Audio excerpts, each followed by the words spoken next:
Et coucou, j'espère que vous allez bien. Je vous souhaite la bienvenue dans cette nouvelle vidéo ou sur ma chaîne si vous passez par là pour la première fois. J'espère que le contenu vous plaira et que vous allez passer un bon moment à ma compagnie. Alors j'avais une petite enveloppe dans la boîte.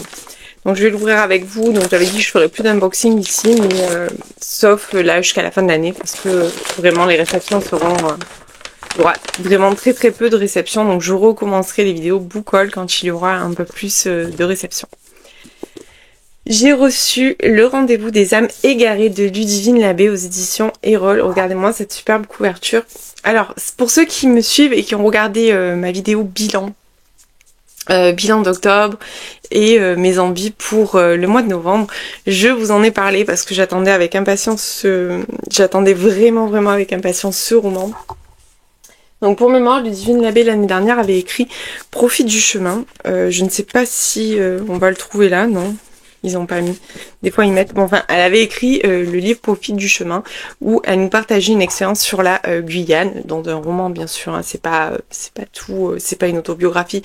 Et j'avais adoré ce roman et j'ai en plus de ça, j'aime énormément l'auteur puisqu'à ce moment-là, je m'étais abonnée à sa page et j'avais échangé quelques fois avec elle. Puis entre-temps, on a re-échangé plusieurs fois et j'avais hâte de découvrir son nouveau roman. Donc elle m'a gentiment fait envoyer par les éditions Erol. Alors, je vais vous lire tout de suite la 4e de couverture. Je vais voir où c'est le mieux. Ouais, ça va être le mieux, ça va être là. Par rapport à mes yeux, puisque j'ai encore pas mes lunettes. Ah, mais elle a fait un beau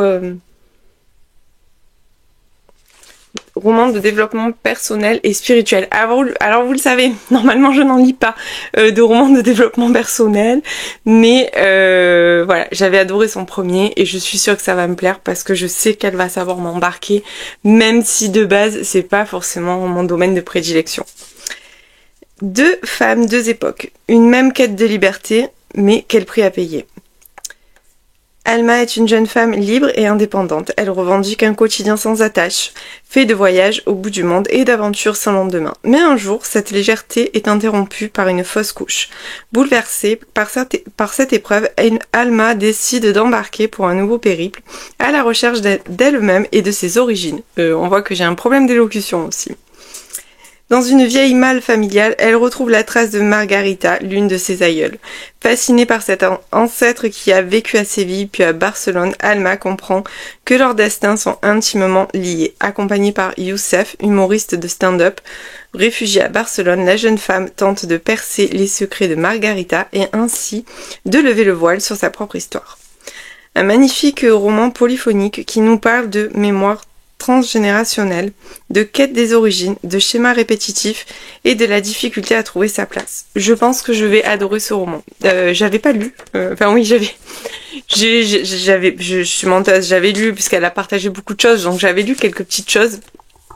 Mais voilà, comme vous le savez, je survole toujours parce que j'aime bien me faire ma propre idée. Une chose est sûre, c'est que je vais le lire au mois de novembre. Alors j'avais dit j'arrête tout, je le lis. Mais là, il faut vraiment que je lise Le Faubourg Marigny qui est sorti aujourd'hui. Donc je dois l'attaquer ce soir, donc j'aurai absolument pas cette semaine, ça risque d'être compliqué, mais je pense que le week-end prochain je le lis, c'est sûr. Je vous ai pas dit la date de sortie, il sort le 7 novembre, donc il sort jeudi. Voilà, en tout cas j'ai trop hâte. Un grand merci Ludivine si tu passes par là. Comme tu le sais, j'attendais ce roman avec impatience. Alors sinon j'ai pas mal lu depuis qu'on s'est quitté. J'ai lu ces 3 livres et j'ai également lu une ENC Nami qu'on a reçue. Alors on l'a reçue jeudi je crois et je l'ai lu directement jeudi soir. Et j'ai terminé vendredi matin. Finalement, c'est avec cette lecture-là que j'ai démarré le mois de novembre. Mais bien évidemment, je ne peux pas vous en parler. Tout ce que je peux vous dire, c'est que pour l'instant, c'est ma moins bonne lecture. C'est pas très vendeur. Mais alors, c'est pas que c'est ma moins bonne lecture parce que je suis menteuse, parce que j'ai passé un bon moment de lecture. Mais il y a un côté très utopique dedans qui m'a un petit peu dérangée. Voilà. Donc je vous en parlerai mieux quand je reçois le livre. Je crois que celui-ci est prévu en sortie en février au format poche. C'est un roman qui est déjà paru aux éditions Albert Michel, mais je ne vous en dis pas plus. Alors, j'ai lu La faiseuse d'étoiles de Melissa d'Acosta, paru aux éditions Albin Michel dans une version collector. Donc, je l'avais dit, j'ai ce livre en poche. Je l'ai pas cherché. J'allais dire, je l'ai toujours pas retrouvé, mais je l'ai même pas cherché. Donc là, je l'ai lu dans cette jolie édition. J'ai lu en compagnie de Noémie du compte Oligoli. Oligoli, oui, je crois que c'est ça. Alors, j'ai appréhendé beaucoup de lire ce roman, et pour cause, le sujet est quand même assez lourd. Mais surtout, j'ai appréhendé de lire ce roman parce que j'avais vu passer certaines choses qui m'ont fait un petit peu tiquer. Et de fait, j'appréhendais forcément de rentrer dedans parce que c'est quelque chose qui, moi, me pose un petit problème. Donc, d'abord, je vais vous parler de ce roman. Donc, ce roman, c'est l'histoire d'une maman qui est atteinte d'une maladie incurable. Elle a un cancer, alors je ne sais pas de quoi, c'est pas précisé, mais enfin bon, peu importe, l'aboutissement est le même. Elle sait qu'elle ne s'en sortira pas, elle sait qu'elle est en phase terminale et que c'est trop tard. Donc voilà, elle sait qu'elle verra pas son petit garçon grandir, son petit garçon qui est âgé de 4 ou 5 ans je crois, ou 6 ans, je sais pas, enfin bon, par là. Et en fait, elle prend le parti d'inventer une histoire et de dire à son petit garçon qu'elle a été choisie pour partir vivre dans l'espace et dessiner le ciel. Voilà, donc voilà, je résume un petit peu, je veux pas non plus trop vous en dire parce que si vous avez envie de le lire, déjà que le roman est très très court, donc voilà, en gros elle lui dit qu'elle a été choisie et qu'elle va partir vivre sur Uranus et elle met en place en fait toute une histoire autour de ça.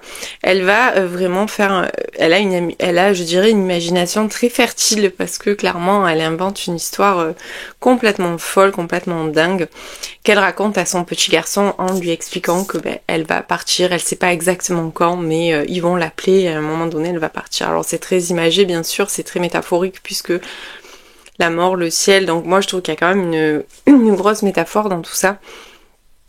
Alors le texte est magnifique parce que c'est très beau, c'est très bien écrit, c'est poétique, ça se lit tout seul, je l'ai lu en une soirée. Bon il est très court, hein, il fait 200 pages, je l'ai démarré jeudi soir je crois, avant manger, j'ai terminé avant d'aller me coucher. Voilà, j'ai dû mettre 2h30 pour le lire, ça va vraiment très très vite quand vous voyez la taille des pages, bon. Alors j'étais bloquée parce que pour moi en fait c'est un mensonge. Voilà, c'est là où le bas blesse en fait dans cette lecture et j'en suis la première désolée parce que vous le savez, Melissa d'Acosta c'est, je pense vraiment c'est devenu mon auteur préféré en roman contemporain parce que elle me touche à chaque fois, parce que j'adore sa plume, parce que même des gros pavés j'arrive à les lire en 48 heures, par exemple Tenir debout que j'ai lu cet été ou voilà. Je l'ai découverte avec Tout le bleu du ciel il y a longtemps, au moment où il est sorti en fait, au moment où il a été édité chez Livre de Poche. Je trouvais la couverture belle avec ce camping-car. D'ailleurs je n'ai plus le livre, il faut absolument que je me le rachète, je dis à chaque fois, mais je l'avais prêté, on me l'a jamais rendu. Et ça m'embête en fait parce que c'est un livre auquel je tenais beaucoup. Voilà, j'avais vu cette couverture avec ce camping-car et je m'étais dit waouh, j'aime trop la couverture, puis j'avais dit oh mais c'est quand même un énorme pavé parce que je crois qu'il fait au moins 800 pages Tout le bleu du ciel. J'ai dit bon allez c'est pas grave, je le prends et peu de temps après on a été en confinement. Donc ça date, c'était en 2020 et au début du confinement j'ai ouvert Tout le bleu du ciel et il m'a accompagnée pendant quelques jours. À l'époque je lisais pas, je lisais tout le temps, c'est-à-dire que je lisais quasiment tous les jours, mais pas à l'allure d'aujourd'hui, c'est-à-dire qu'en général je lisais 1 heure par jour ou un peu plus si j'avais plus de temps, mais voilà c'était pas au stade où ça en est aujourd'hui.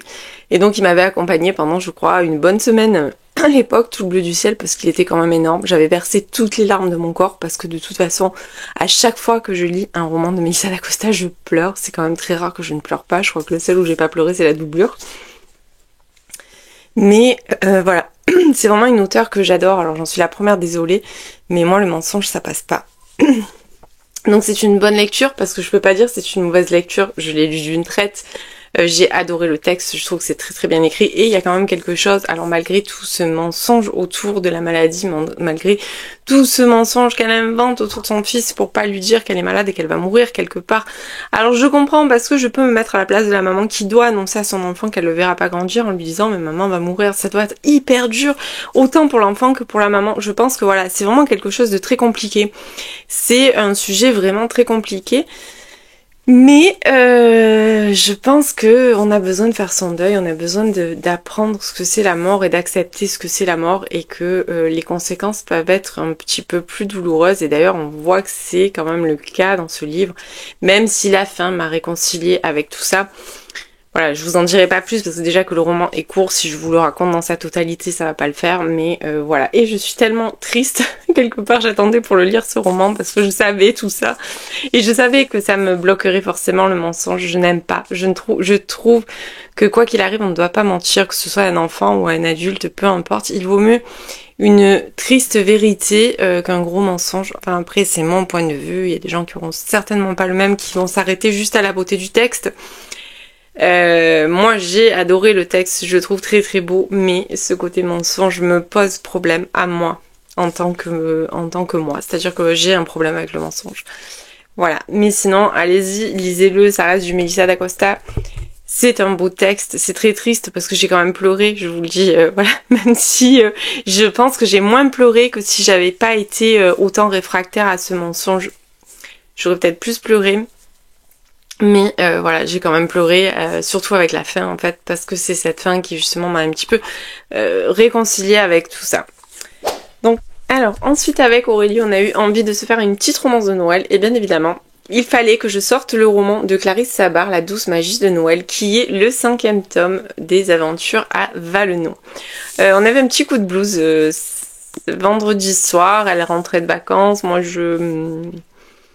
j'étais un peu, je savais pas trop quoi lire, j'étais un peu perdue parce qu'en fait on avait fait un gros programme de lecture, sauf que elle a eu un problème de poste, on a toujours des problèmes de poste et donc voilà, ça a un peu bousculé notre planning et d'un coup je lui ai dit et si on lisait le Clarisse Sabar, ça va nous requinquer. Bon, j'ai lu quasiment dans la soirée au final puisque j'ai lu il fait 300 pages, j'ai lu 200 pages samedi soir et 100 pages vendredi soir et 100 pages samedi matin. Je l'ai dévoré. Retourner à Valenod, c'est un petit peu comme retourner dans son village d'enfance, y retrouver tous ses copains, y retrouver tous les endroits familiers, retrouver vraiment cette atmosphère chaleureuse comme seule Clarisse. Enfin moi voilà, vraiment Clarisse, vous le savez, j'adore. Et à chaque fois c'est pas forcément des coups de cœur, mais c'est toujours des romans dans lesquels je me sens bien. C'est chaleureux, c'est cosy, c'est bien écrit, on rigole, en même temps on a de l'émotion. Bref, elle arrive à tout nous transmettre, elle arrive à nous transmettre autant des choses un petit peu drôles que des choses voilà, qui nécessitent de l'émotion. Ici, on va suivre Emmeline. Donc, elle a écrit, je crois d'ailleurs, il me semble qu'elle avait dit qu'elle écrivait, elle a donné ce nom-là à son personnage à cause d'Emmeline de chez Charleston. Donc, voilà, je trouvais c'est une jolie dédicace, je trouve. Et on va y suivre Emmeline et Théo. Je crois qu'on les croise. Alors, je vous avoue que je me rappelle pas forcément toujours de tous les détails, mais on les croise dans le tome 4 qui était... alors c'est pas Et on dansera sous les flocons, c'est... Je ne sais plus, je l'ai plus en tête. Ah mais je dois l'avoir là, je suis bête. Sous un ciel étoilé. Voilà, Sous un ciel étoilé, donc on les croise je crois en fin du livre. Il se trouve qu'ils ont eu une aventure d'un soir et que lui il est reparti chez lui elle est restée à Valenod puisqu'elle tentait de se réconcilier avec son papa. Sauf qu'il lui a laissé un petit cadeau, on va dire qu'elle a un polichinelle dans le tiroir. Donc voilà, donc elle est enceinte et elle a décidé de garder ce bébé. Elle lui a envoyé un message sur Messenger n'ayant pas son numéro de téléphone, sauf qu'apparemment il n'a pas répondu à ce message. Sauf que, surprise, Théo est de retour à Valenod parce que lui aussi a une histoire familiale avec Valenod. Et pour le coup, il va falloir qu'elle lui annonce en fait tout ça. Sauf que lui, il est à 10 000 lieues de se douter qu'il a eu un enfant, enfin qu'un enfant a découlé de cette aventure. J'ai adoré ce livre. À chaque fois, je dis quand je referme une romance Noël de Clarisse, à chaque fois je dis c'est mon préféré. Mais là vraiment c'est mon préféré. Non mais sans rire, ce roman c'était que du pur bonheur. C'était une bulle de douceur, on avait l'impression d'être transporté. Je m'imagine très bien maintenant, voilà, je m'imagine complètement à Valenod, je m'imagine arpenter les rues dans le marché de Noël, je m'imagine être à l'Edelweiss, enfin bref, vraiment je me régale. J'ai déjà hâte d'avoir le prochain. Bon, elle nous dit en fin d'ouvrage qu'on l'aura que dans 2 ans. Mais voilà, franchement c'est juste génial. Si vous connaissez pas encore la série de Clarisse Sabar, qui nous transporte à chaque fois à Valenod. Je vous conseille de la lire, mais lisez-la dans l'ordre, faites comme moi, respectez l'ordre. Moi j'ai commencé par le premier et j'ai remonté au fur et à mesure. D'ailleurs, il y a une année où j'ai lu les 3 premiers, ça a été toutes mes lectures de Noël, c'était il y a 3 ans. J'avais lu les 3 d'un coup, en fait, juste à cette période-là. Et depuis, je suis bien évidemment les parutions. Mais franchement, allez-y, ce roman est dingue. Vraiment, l'ouverture là, voilà, ça m'a fait un bien fou. Cette lecture m'a fait un bien énorme, vous ne pouvez pas imaginer. Alors derrière ça, j'ai attaqué La valse du prince de Marine Gauthier. Alors pour souvenir, c'est un livre que j'attendais, que je n'avais pas reçu puisque la Poste en fait n'importe quoi. D'ailleurs je l'ai reçu en double puisque j'en ai reçu aussi un exemplaire aujourd'hui. Bon enfin bref, je vous le ferai très certainement gagner sur Instagram. Je vous préviendrai quand je mets le concours. Je vous préviendrai aussi ici si vous voulez aller tenter votre chance. Donc c'est un roman qui est sorti aux éditions Nisha, etc. de Marine Gauthier et on est sur une romantaisie. Alors, je vais juste faire une petite parenthèse. Donc c'est une romantaisie avec un world building assez simple et très accessible. Donc si vous démarrez dans la romantaisie ou que vous n'êtes pas forcément un adepte de la romantaisie comme moi, puisque j'en lis quand même très peu, même si j'ai eu une phase cet été où après avoir commencé la saga d'Orange, j'avais envie d'en lire plein. Après, c'est pas mon domaine de prédilection, et si les univers sont trop structurés, trop compliqués, voilà, en général, je me perds assez rapidement, donc c'est vrai que je sais qu'il faut que je reste sur des choses assez simples, à part quand ça parle de sorcières, ça vous savez, j'adore les sorcières. Donc là, on est sur un univers totalement accessible. On va faire la connaissance de Théodore et de... oh là là, mais comment elle s'appelle? Neven. Donc en fait, ils sont les pires ennemis. Voilà, leurs familles sont ennemies depuis des décennies. Un petit peu à la Roméo et Juliette, donc ça, j'ai bien aimé ce côté-là. Donc vraiment, on a cette sensation, vraiment, c'est des familles ennemies. Alors il faut savoir que la famille de Théodore, elle traque les Venima. Je veux pas vous dire de bêtises non plus. Oui, les Venima. Alors en fait les Venima, c'est toutes les femmes soi-disant des sorcières qui ont un don. Donc sa famille les traque, les emprisonne, les exécute, c'est comme ça depuis, pareil, des décennies. Et Neven est une Venima. Mais bon, ça n'a pas vraiment une grosse incidence. Sauf que, donc là on rentre dans la saison des bals où chaque femme attend sa demande en mariage. Et elle, bien sûr, elle a pour consigne de n'absolument pas se marier avec un légimus, puisque forcément c'est les pires ennemis de sa famille. Sauf que bizarrement, ils vont danser ensemble et le lendemain matin se réveiller chacun dans le corps de l'autre. Et c'était super drôle, j'ai adoré. Donc notamment un passage, il faut absolument, alors je vous lirai pas tout le livre bien sûr, hein, je vais pas, mais ça, il fallait que je l'ai noté exprès pour vous le dire. Courbatue, je m'affaissais sur le cabinet, totalement décontenancée. Si je me plaignais de mon quotidien, je réalisais peu à peu que ce n'était rien comparé à celui d'une femme. Pire encore si c'était une Venima qui craignait pour sa vie en permanence. Mais c'est pas ça, mais en fait c'est juste... En fait elle a ses menstruations. Enfin il a ses menstruations du coup. Voilà, c'était ça que j'ai trouvé vraiment très très drôle, qu'elle... en fait elle met ça au milieu... Je me suis trompée de page je crois, mais enfin c'est pas grave. Voilà, elle joue le jeu jusqu'au maximum de cet échange de corps. Donc cet échange de corps finalement va les rapprocher ils ont été victimes d'une malédiction, il y a beaucoup de complots, il y a beaucoup de choses qui se trament et forcément en fait ça va les rapprocher finalement. On s'en doute bien. On est sur un slow burn, un vrai slow burn qui va durer très très très longtemps. Alors vous le savez, normalement je suis pas du tout une adepte des slow burn, mais là franchement ça m'a pas dérangé parce qu'en fait c'est bourré d'action.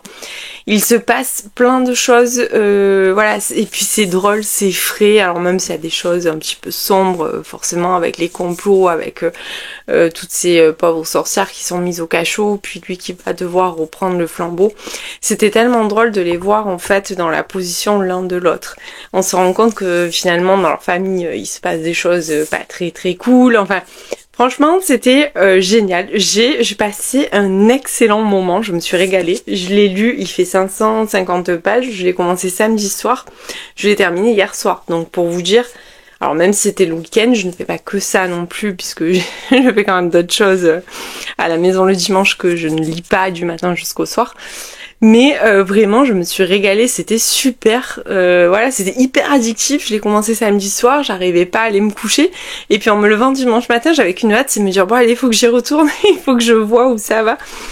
Et encore une fois, je tiens à vous donc à l'intérieur, on a des petits chapitres comme ça. Et puis encore une fois, voilà, je tiens à le dire. Vraiment, la mise en page, je l'avais en numérique, mais je l'ai lu comme ça. Voilà, la mise en page Nisha, c'est vraiment super agréable à lire. Alors même si le livre est gros, qu'il est un petit peu lourd, la police d'écriture, le fait que ça soit super aéré, ça se lit très très bien.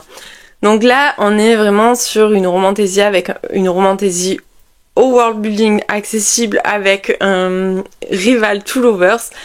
On a ce petit côté Roméo et Juliette qui est franchement top. On est sur un slow burn. Mais franchement, ce livre est trop bien. Depuis hier que je l'ai fini, j'ai fait mais waouh, j'ai passé un super moment. Alors on n'est pas sur un coup de cœur. Parce que, comme je vous dis, même si voilà, le world building est accessible, mais c'est vrai qu'il y a des choses que j'aurais aimé qui soient un peu plus creusées de ce côté-là, notamment par rapport au Venima, voilà. J'aurais aimé que ça soit un petit peu plus développé de ce côté-là. On est sur un one-shot, mais franchement pour un one-shot avec un petit world building simple, je trouve qu'elle a fait quelque chose de super. Il faut savoir, je crois que c'est un primo roman d'ailleurs. Donc franchement c'était top, j'ai passé un super moment, je vous le recommande si vous avez envie d'une petite romantésie toute simple comme ça, avec une romance qui va vous faire rire. Et puis en plus, moi j'aime ce côté vraiment, ce côté de famille ennemie. Ça me fait vraiment penser à Roméo et Juliette et vous verrez qu'il y a plein de petits trucs qu'on retrouve, je ne vous dirai pas quoi, mais voilà. Et franchement j'ai bien aimé voir un homme dans la peau d'une femme, c'était vraiment très sympa. Donc voilà, j'ai énormément parlé. Je voulais juste vous dire que je suis toujours dans le tome 2 de Last Hope. Honte sur moi, je n'ai toujours pas fini, je suis à 70% je crois, j'ai un petit peu avancé mais j'ai pas terminé. Il faut que je finisse dans la semaine, donc c'est ma lecture numérique, mais j'avoue que j'ai commencé des livres que j'avais pas envie de lâcher, donc du coup je prenais même mes livres en fait dans le lit alors que normalement je prends la liseuse.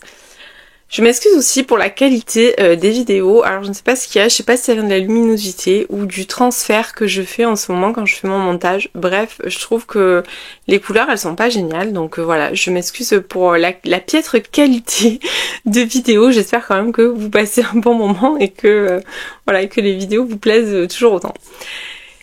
Et écoutez, je vais vous laisser là pour aujourd'hui. Et comme d'habitude, je vous dis à plus tard dans la semaine.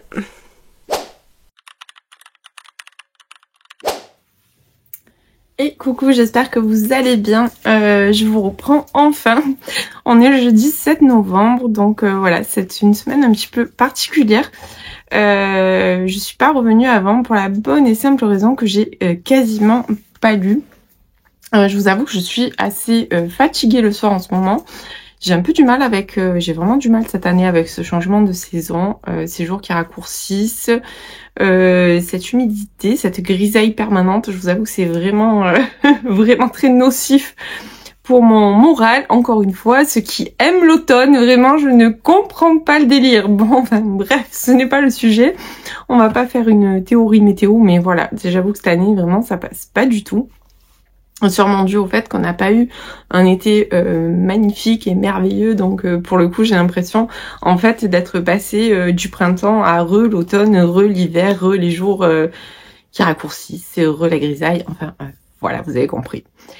Donc j'ai pas beaucoup lu. Alors en début de semaine j'ai attaqué Dans l'ombre de l'infirmière de Amanda Shekmandor aux éditions Faubourg Marigny. Donc il est sorti le 4, donc il est sorti lundi. Donc je pense que c'est une des rares fois où je lis un livre après sa sortie, parce qu'en général les Faubourg Marigny je les lis toujours avant. Sauf que là j'attendais Aurélie.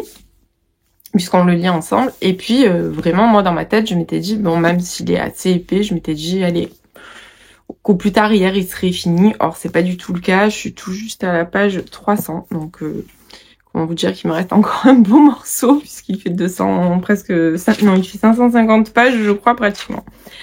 Donc voilà, donc j'ai vraiment pas réussi ma mission cette semaine, c'est pour ça que je vous ai pas repris parce que forcément je vais vous parler d'un demi-livre.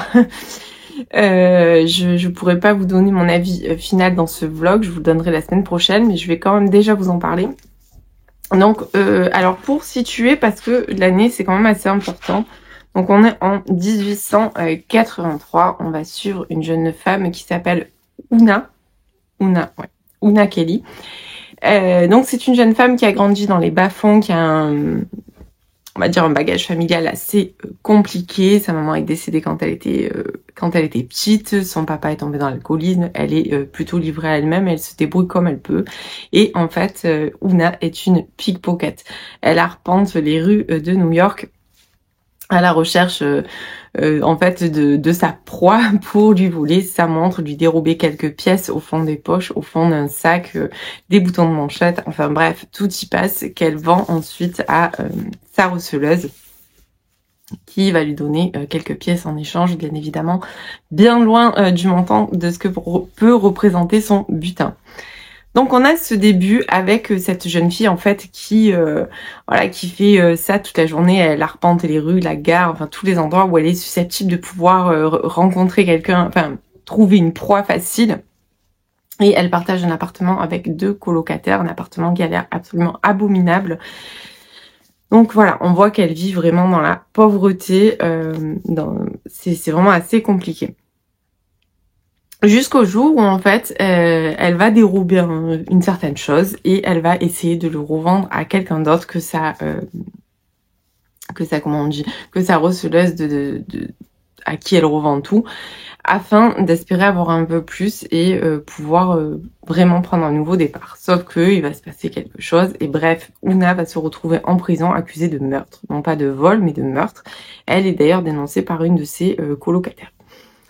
Voilà, donc ça en fait, alors pour remettre un petit peu les choses à leur place, j'ai trouvé ce début assez long puisque ce début pour moi il était assez long puisqu'en fait le vif du sujet c'est qu'Una va aller se réfugier en postulant à l'école d'infirmière, dans une école d'infirmière assez renommée puisque voilà on est en 1832 donc il y en avait très peu. C'était vraiment le tout début où les femmes pouvaient accéder en fait à des études, à mon sens quoi.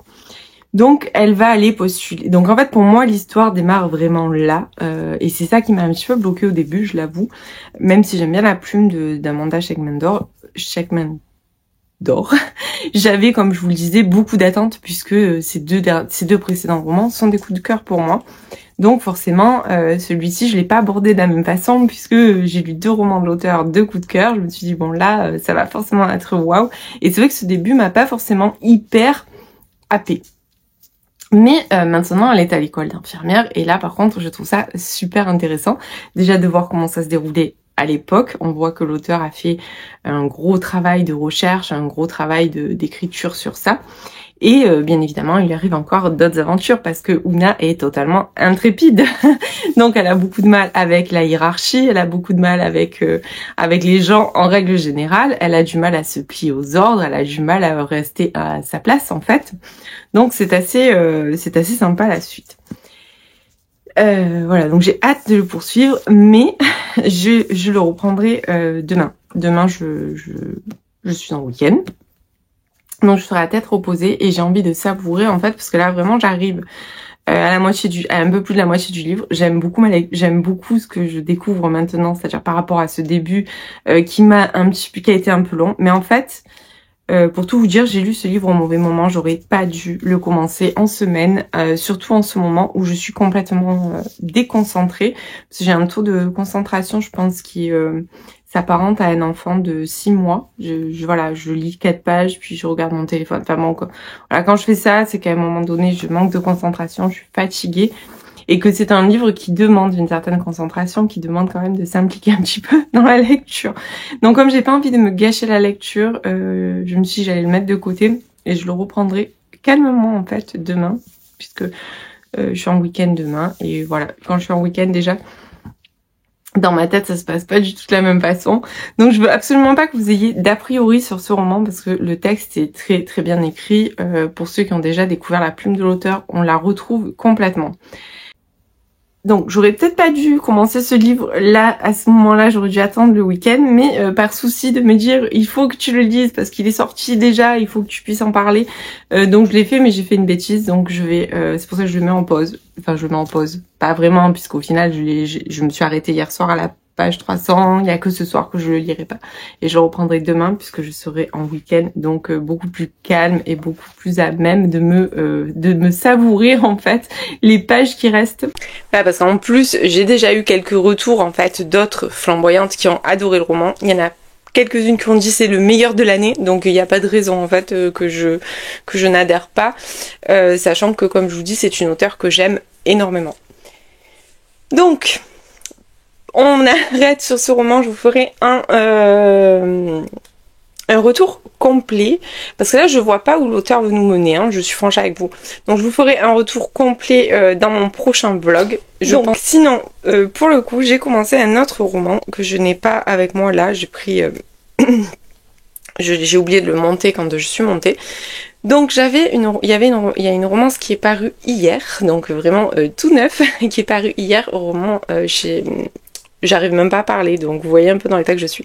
Chez Hugo New Romance, donc il s'agit de Ces mots que nous taisons de Agi Bruchschmidt. Je sais pas si je le dis bien, mais voilà. Je vous mettrai la petite feuille, j'ai vraiment la flemme de descendre là, je vous le dis franchement. Alors, ce roman, c'est un roman qui a gagné le prix Fictia, donc il me faisait de l'œil. Alors, pas parce qu'il a gagné le prix Fictia, enfin si ça en fait partie, mais surtout parce que c'est un livre aux vibes Grey's Anatomy. Donc voilà. Donc je vous avais parlé déjà des vibes Grey's Anatomy cet été quand j'ai lu Ce qui nous rend vivants d'Emma Green. D'ailleurs, en parlant de Ce qui nous rend vivants d'Emma Green, on a reçu... Donc j'ai reçu une enveloppe mystère qui nous dévoile le spin-off de Ce qui nous rend vivants. Donc on a reçu la radiographie qui est À nos cœurs battants d'Emma Green qui paraît le 2 janvier. Donc j'avais pas la date quand j'ai fait mon réel, mais là j'ai la date. Donc il paraît le 2 janvier. Là croyez-moi, je ne serai plus partenaire Addictive puisque mon partenariat est terminé. Donc je vais certainement repostuler, je vais certainement repostuler, mais enfin, de prime abord, je ne suis plus partenaire Addictive. Mais celui-là, il est clair que je vais me l'acheter.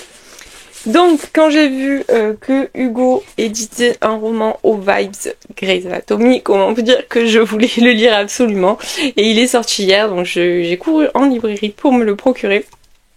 Et hier soir, je me suis dit, bon, j'ai dit à Aurélie, allez viens, on l'attaque, parce que elle l'a reçu en service presse. J'y viens, on l'attaque parce que clairement ça va me faire du bien, on a besoin de ça. on est dans une semaine vraiment au bad mood, donc voilà. Du coup on l'a attaqué et j'ai déjà lu 40%. Je pense qu'il sera fini ce soir. Une chose est sûre, c'est que j'adore ce roman, donc on est vraiment dans la vibes Grey's Anatomy. Alors la particularité de ce roman, c'est qu'il se déroule en Alaska, dans un hôpital tout neuf, mais qui souffre quand même de pénurie de médecins, puisque on montre vraiment ce désert médical qu'on ressent en France dans beaucoup de régions, même dans les grandes régions comme les nôtres. Je vous assure que voilà, le désert médical, on le ressent parfaitement. Et pour le coup, il y a ça. On va suivre une jeune interne qui s'appelle Irine et qui en fait a quitté Austin pour s'installer en Alaska en plein milieu de son internat. Donc on découvre pourquoi. Moi je vous en dirai pas plus là parce que je veux absolument pas vous spoiler. Mais c'est un roman très basé sur la psychologie où l'auteur a mis le paquet vraiment en ce qui concerne toutes les descriptions médicales, toutes les descriptions surtout du milieu hospitalier et de tout ce que peuvent vivre en fait les internes, tout le personnel en fait hospitalier.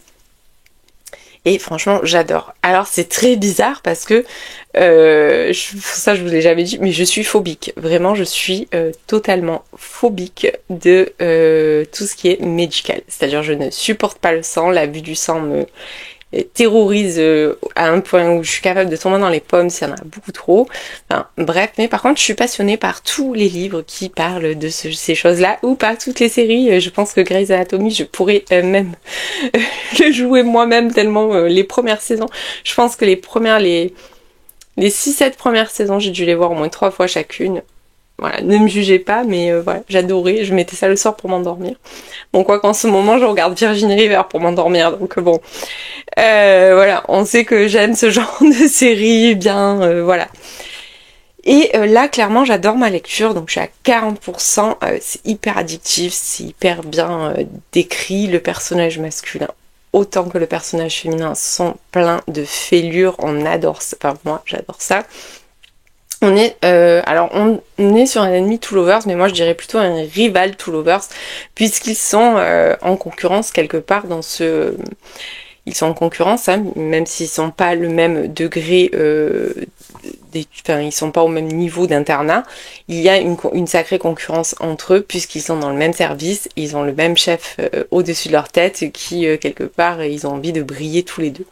Elle est d'ailleurs brillante, mais elle a subi quelque chose d'assez compliqué, qui lui met quand même pas mal de bâtons dans les roues. Donc, affaire à suivre, je vous parlerai de ces deux livres, donc de Dans l'ombre de l'infirmière et de Ces mots que nous taisons dans mon prochain vlog en totalité, mais je pense que c'est plutôt bien parti quand même pour ces deux lectures. Alors, je fais un petit peu les choses à l'envers aujourd'hui, mais j'avais une enveloppe dans la boîte, donc je pense savoir ce que c'est, à mon avis, oui, voilà.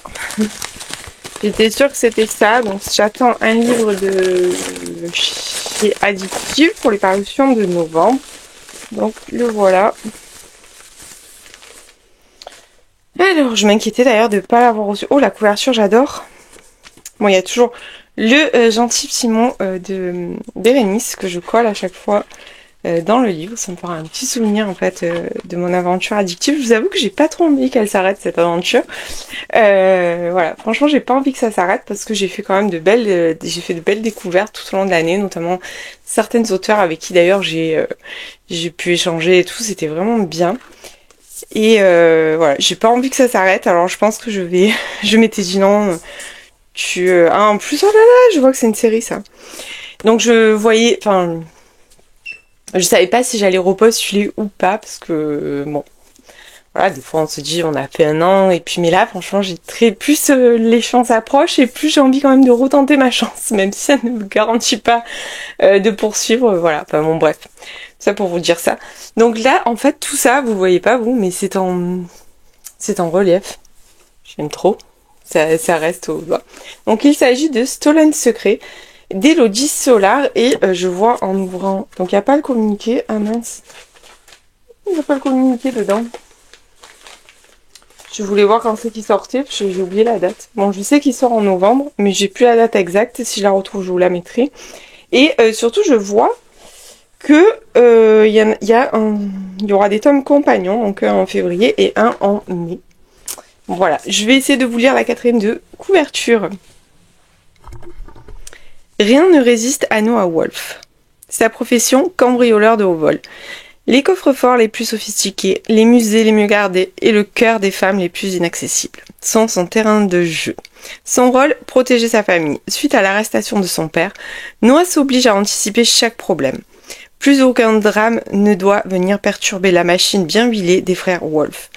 Mais lorsque son alter ego féminin, la belle française Louise d'Almancourt, croise sa route, le mécanisme s'enraye. Habituée à croquer les hommes qui se trouvent sur son chemin aussi vite qu'elle déverrouille les serrures, la jeune femme ne se laisse pas impressionner par le charme de Noah. D'ailleurs, quand celui-ci lui propose le casse du siècle, elle lui impose une règle: on ne mélange pas les sentiments et les affaires. L'attraction est chaque jour plus forte, mais le mensonge et le vol font partie de leur quotidien et leurs émotions sont bien cadenassées à double tour. Lequel de ces fins stratèges dérobera le cœur de son ennemi en premier? Voilà. En tout cas, la couverture, elle est vraiment, vraiment trop, trop belle. Comme je vous dis, vous pouvez pas voir, mais voilà, j'adore. En plus, en violet comme ça, franchement, je la trouve vraiment très, très jolie. Donc, bien évidemment, je vous en reparle très vite. Et il y a aussi, comme d'habitude, hein, le petit marque-page à l'intérieur. En tout cas, j'aurais tout gardé cette année. J'ai laissé dans ma bibliothèque, j'ai rangé chaque livre avec les petits post-it, les marque-pages. J'ai tout gardé de cette aventure parce que vraiment, je vous dis, j'ai pas du tout envie de... j'ai vraiment pas envie en fait que l'aventure s'arrête. Voilà, donc en tout cas, écoutez, je vais clôturer ce vlog, vous vous en doutez. J'espère quand même qu'il vous aura plu, que vous aurez trouvé quelques idées lecture. Je trouve que celui-là était quand même assez varié au niveau des choix. Comme d'habitude, si vous êtes arrivé jusque-là, je vous dis un grand merci. Vous savez à quel point ça me fait plaisir de lire vos commentaires, de voir que vous partagez mes vidéos. Bref, c'est toujours un pur plaisir pour moi. Je vous invite à mettre en commentaire, on va mettre un petit... une petite étoile. Je sais pas. Bon bref, je crois que j'ai dit étoile la semaine dernière aussi, mais c'est pas grave. On va mettre une petite étoile et comme d'habitude, je vous retrouve la semaine prochaine.